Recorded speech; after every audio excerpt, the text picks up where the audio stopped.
In today's video, I will show how to implement access control on button labels.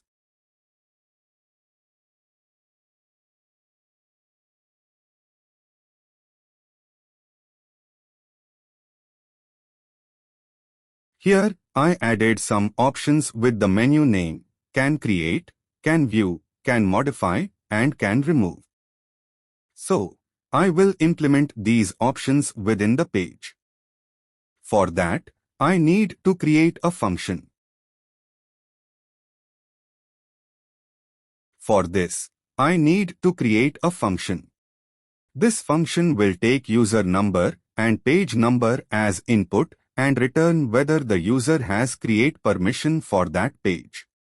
Later, I'll use this function inside the page to control buttons and actions based on access rights. Here, I declare a variable L_allowed and initialize it to 0. This variable will be used to determine whether the user has permission or not. The begin section marks the start of the function's execution logic.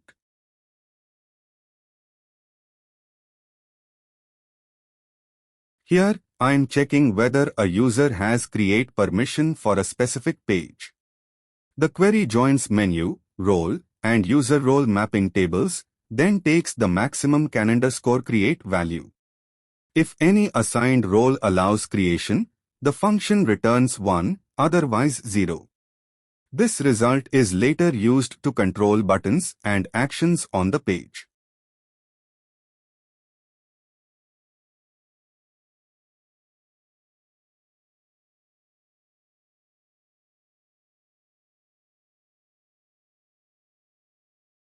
This function checks whether a user has create permission for a specific page.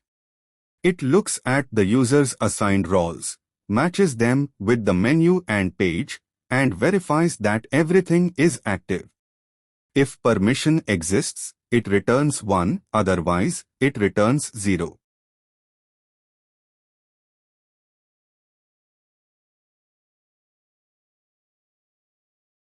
The function has now been created.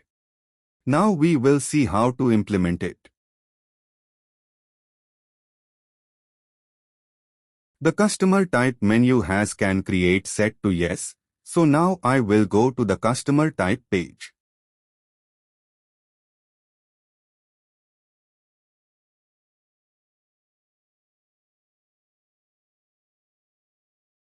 Here I can see the new type button. Now we will implement the function on this button.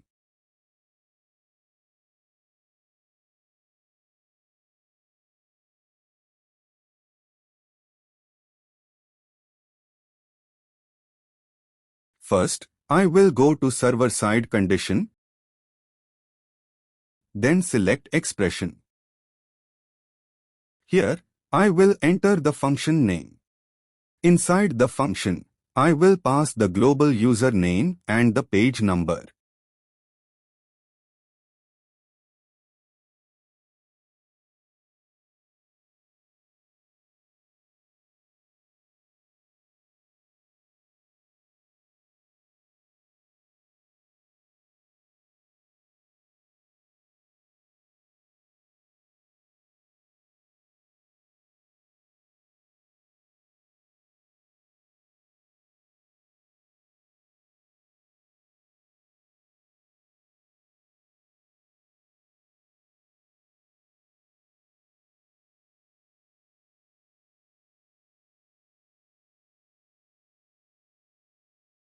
We can see the button, but now I will remove the can create option and then check whether it works or not.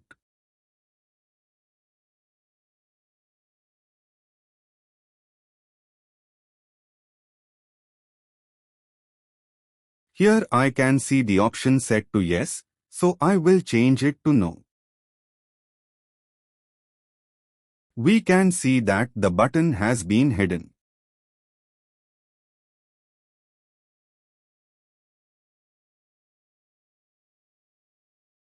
I set it back to yes, and the button appears again.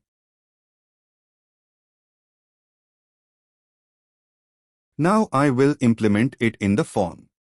So I will apply it to the Create button here. I will do the same thing here as well, just by adding one extra condition.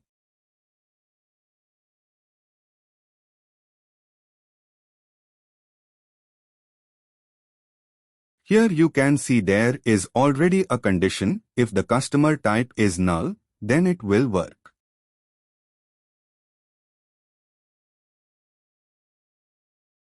So here, I will add the customer type condition along with the function.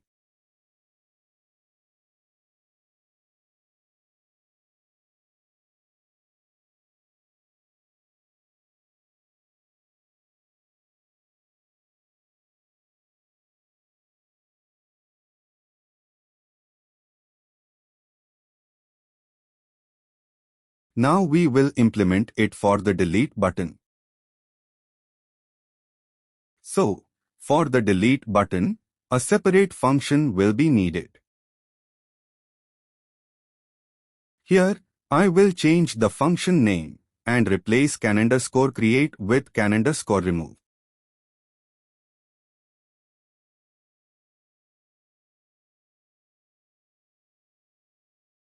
After that, I will create the function.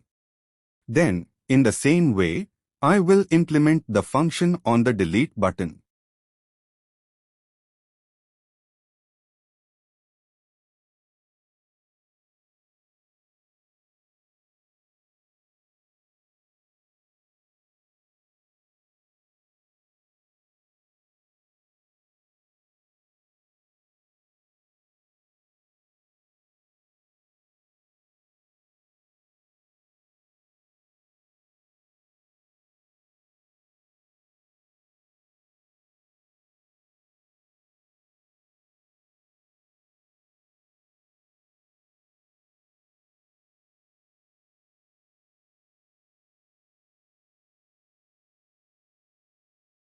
So, in this way, it needs to be implemented across the entire application.